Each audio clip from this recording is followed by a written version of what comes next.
जय श्री राम दोस्तों। मैं आज बात करने जा रहा हूँ पॉक्सो एक्ट कानून के बारे में। कई लोग जानते होंगे पॉक्सो एक्ट कानून के बारे में, लेकिन सभी लोग नहीं जानते। पॉक्सो एक्ट कानून क्या है, कब बना था, किस लिए बना था। ये जब दिल्ली में बलात्कार का केस हुआ था तब ये बच्चियों की, औरतों की सुरक्षा के लिए कानून बनाया गया था। लेकिन क्या ऐसे पॉक्सो एक्ट जैसे कानूनों से, ऐसे कानून बनाकर क्या बलात्कार के केस जड़ से खत्म हो जाएंगे? क्या सचमुच में ये पॉक्सो एक्ट जैसे कानून औरतों की सुरक्षा के लिए बने हैं?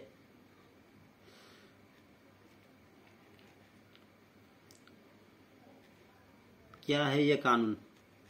कानून क्या कहता है? पॉक्सो एक्ट कानून ये है कि सिर्फ आरोप लगा दे कि किसी मर्द ने मेरे साथ छेड़ती की है, बलात्कार नहीं, सिर्फ छेड़ती। वो लड़की कैसी? 18 साल से कम नाबालिग लड़की। 18 साल से कम नाबालिग लड़की सिर्फ बोल दे कि भाई ये आदमी ने मेरे साथ छेड़ती की है, तो उसको सीधा डायरेक्ट जेल में डाल दिया जाएगा। केस बाद में चलेगा, वो जब तक केस का निकाल नहीं आएगा वो जेल में ही रहेगा। फिर केस का निकाल फिर 10 साल बाद आओ या 20 साल बाद हो। तो क्या ये सही है? और जब 10 साल 20 साल बाद आरोपी अगर मर्द बेगुनाह साबित होता है तो उसको तो बिना गुनाह का 10 साल का 20 साल का कैद हो गया ना। 20 साल 10 साल की सजा तो ऐसे ही हो गई।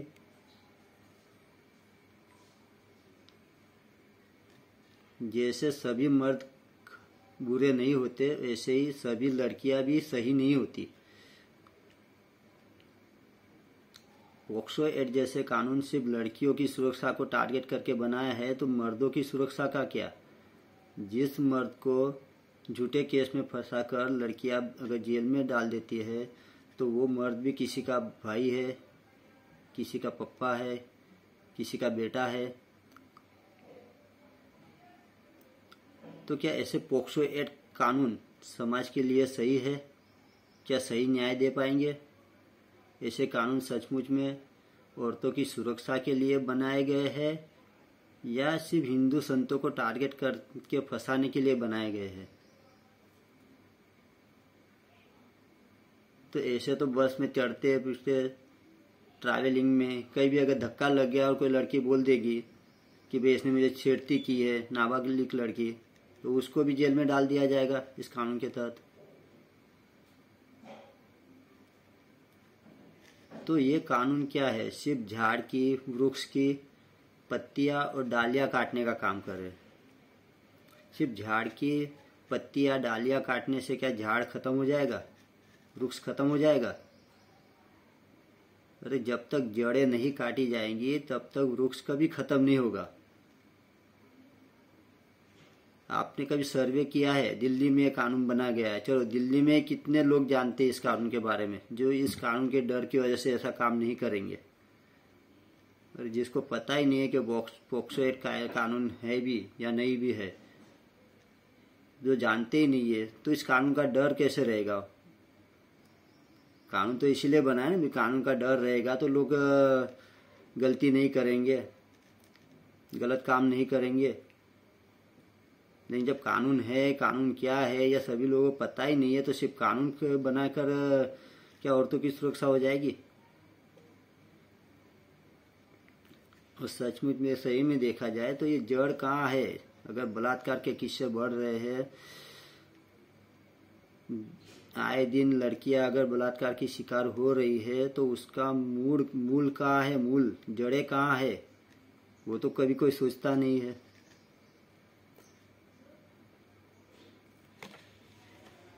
मेन इसकी जड़ है गंदी अश्लील फिल्में।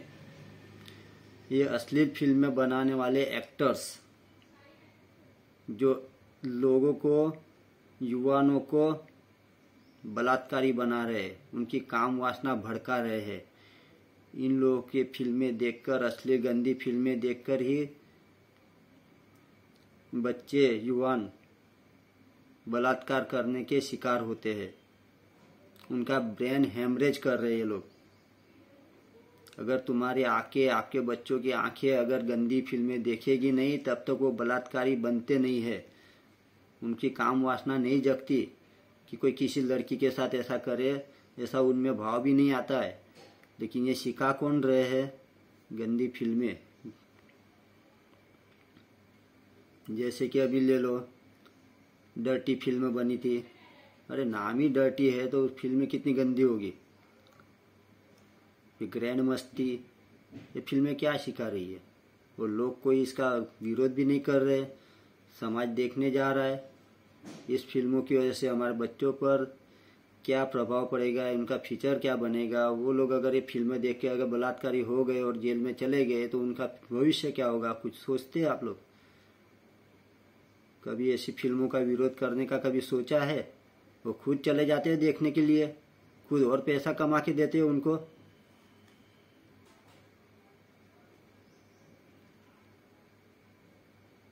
नहीं, कभी ऐसी गंदी फिल्मों का गवर्नमेंट कोई रोक लगा रही है, ना आप लोग कोई विरोध कर रहे हो। टॉकीजों के बाहर नंगे नंगे बड़े बड़े पोस्टर लग जाते हैं, खुद देखते हैं, खुद के बच्चे भी देख रहे हैं। हाँ, तो ऐसी फिल्मों की वजह से आपके बच्चे बलात्कारी नहीं बनेंगे तो क्या बनेंगे? ऐसी गंदी फिल्में देखने की वजह से देश के युवान बलात्कारी बन रहे हैं और बेटियां, उसी देश की बेटियां बलात्कार की शिकार हो रही है। ऐसे एक्टरों को क्या फर्क पड़ रहा है? उनका तो धंधा ही है पैसा कमाने का। ऊपर से ऐसे एक्टरों की नकल पूरे देश में कर रहे हैं सब लोग। वो जैसा कपड़े पहनते हैं, आधे टुके कपड़े पहनते हैं तो बस ऐसे कपड़े पहनना शुरुआत कर देती है। लेकिन अच्छे संत, सच्चे संत जो समाज को सही दिशा देते हैं, सही दिशा दिखाते हैं, उनका अनुकरण कोई नहीं करता है।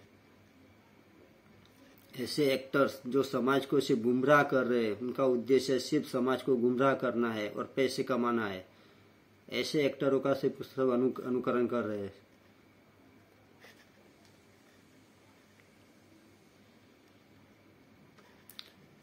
अगर ऐसी फिल्मों पर अगर रोक नहीं लगी, ऐसी फिल्मों का आप लोग विरोध नहीं किया, तो क्या होगा फ्यूचर में आपके बच्चों का, हमारे समाज का, हमारे देश का क्या होगा? तो ये जड़ें जो है, जो अश्लीलता फैल रही है, अश्लीलता फैलाने वाले ये जो एक्टर्स है, गंदी फिल्में हैं, ये बलात्कार के केस जो बढ़ रहे हैं, इसकी जड़ें ये एक्टर्स लोग हैं, ये गंदी फिल्में हैं। वो फिल्में अगर बंद होगी, ऐसी फिल्मों को अगर सरकार टोटली रोक लगा देगी, कानून बना देगी कि ऐसी गंदी फिल्में बिल्कुल नहीं बननी चाहिए, तभी ऐसे केसेस पे रोक लगेगी। कानून क्या है? कानून बनाना सिर्फ झाड़ और पूरे झाड़ की सिर्फ पत्ती और डालियां काटने का काम है। कानून बनाने से झाड़ की डालियां पत्ती कटेगी, अगर जड़ नहीं काटा गया तो वो फिर से उगेगी।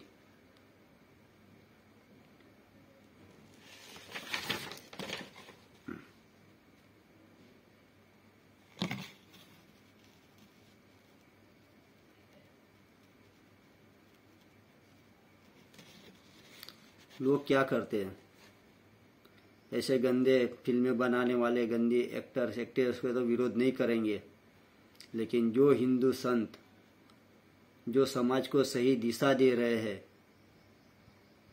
खुद आजीवन ब्रह्मचर्य का पालन करके पूरे देश के लिए, समाज के लिए, जो हमारा खुद का जीवन बलिदान कर देते, समाज को सही दिशा दिखाते, युवाओं को सदाचारी बनाते, संयमी बनाते हैं, बस उन पे झूठे आरोप लग गए कि उनका विरोध करते हैं। जो लोग हिंदुओं को जोड़ने का काम करते हैं, लोगों को धर्म के रास्ते लगाने का काम करते हैं, उनका विरोध करने के लिए, उनको गालियां देने के लिए सब लोग खड़े हो जाते हैं। मीडिया ने बकवास कर दिया, ये संत पे आरोप लग गया, संतों ने ऐसा कर दिया, ये संत ने लड़कियों के साथ बलात्कार कर दिया, ऐसा कर दिया, ऐसा कर दिया। खुद कभी गए हो देखने के लिए कि आरोप सच है कि नहीं है? अभी तो आरोप साबित भी नहीं हुआ है, सिर्फ आरोप ही लगा उसने में तो हिंदू संतों को गालियां देना शुरू कर देते लोग, उनका विरोध करना शुरू। हाँ, हिंदू संत तो ऐसे ही है।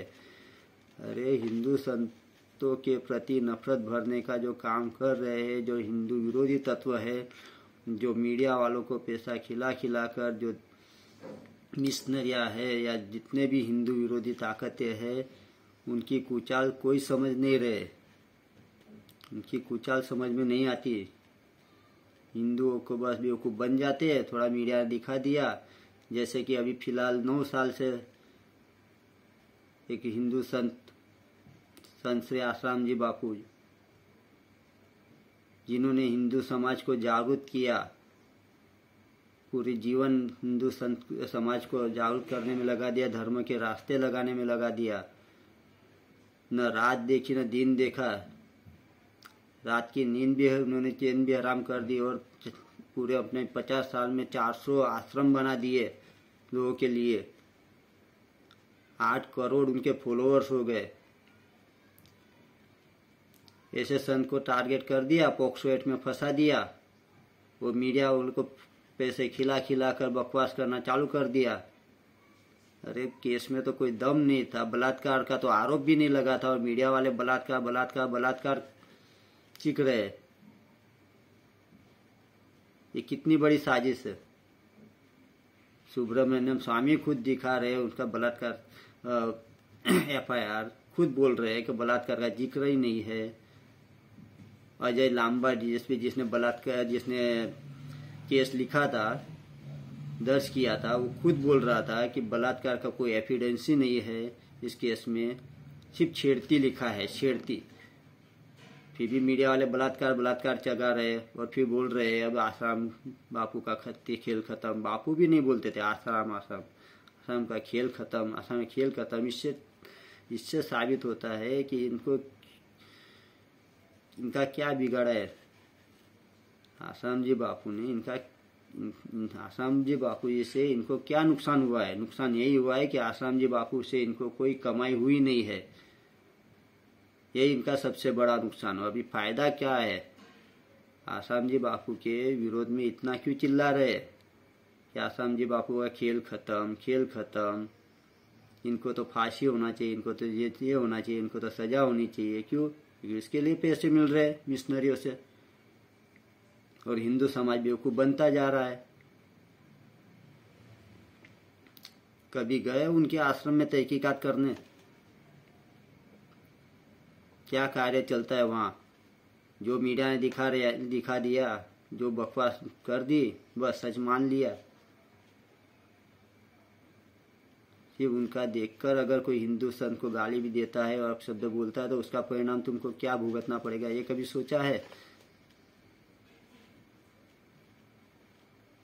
जाकर एक बार देखिए वहाँ। आज भी अगर मीडिया वालों के जितने भी बकवास की है, जो भी आरोप लगे, अगर सच होते तो आज सभी आश्रम बंद होते। आज भी लोग जो साधक है उनको उतना ही पूछते, उतना ही मानते हैं, और आज भी सभी आश्रम चालू है, सभी आश्रम में सेवा कार्य चल रहे हैं, जाकर देख लो। अगर 1% भी अगर सच्चाई होती केस में, तो आज आश्रम सभी बंद हो गए होते। तहकीकात कीजिए। आज भी सभी साधकों के घर में आसाराम बापू जी के फोटो लगे हुए, मंदिर में फोटो है, मंदिर बने हुए घरों में। वो आज भी सुबह उठकर पहले आसाराम जी बापू जी ने जो मंत्र दीक्षा दी है, भगवान नाम का जप करना सिखाया है, वो माला करने के बाद ही साधक घर से बाहर निकलते हैं। तो ऐसे संत जो मनुष्य को आज गलत रास्ते जाने से, बलात्कारी होने से बचाते और अच्छे रास्ते लगाते, सत्संगी बनाते। जो आदमी सत्संग में नहीं जाता वो कुसंग में जरूर जाता है। ऐसे संत को 9 साल के ऐसे बिना आरोप सिद्ध हुए, सिर्फ लड़की के कहने पर सिर्फ जेल में डाल के रखा है। और ऐसे गंदे एक्टर्स, ऐसी गंदी फिल्में बनाने वाले डायरेक्टर्स आज भी बाहर घूम रहे हैं, मजे से ऐसे ही फिल्में बना बना कर पैसे कमा रहे हैं। अगर समाज आज भी नहीं जगा, लोग तुम आज भी नहीं जगे अगर, तो पता नहीं फ्यूचर आपका, बच्चों का फ्यूचर क्या होगा। आपके लड़के बलात्कारी बनेंगे या संयमी बनेंगे या सदाचारी बनेंगे। अगर सदाचारी संत जो लोगों को सच्ची राह दिखा रहे हैं, संयमी सदाचारी बना रहे हैं, ऐसे संत अगर जेल में रहेंगे और ऐसे एक्टर्स अगर बाहर घूमते रहेंगे तो समझ लो देश का पूरा पतन निश्चित है। हिंदुस्तान में अगर हिंदू संतों की ही सुरक्षा नहीं होगी तो हिंदुस्तान कहाँ से रहेगा, कहाँ से बचेगा हिंदुस्तान। हिंदुओं को जोड़ने वाले हिंदू संतों को क्यों टारगेट किया जा रहा है? क्योंकि संत होते हैं तो संतों के साथ जुड़े रहते हैं हिंदू लोग, संतों के साथ जुड़ते जाता है पूरा हिंदू समाज। और जहाँ संगठन होती है, जहाँ एकता होती है, वही ताकत होती है। और जब आसाराम जी बापू जी ने अगर 8 करोड़ लोगों को जोड़ दिया तो वो कितना बड़ा खतरा बन गए। और धर्मांतरण जो कर रहे थे, जो हिंदू धर्मांतरण हो गए थे, उन हिंदुओं को वापस घर वापसी कराने का सबसे बड़ा अगर किसी ने काम किया है तो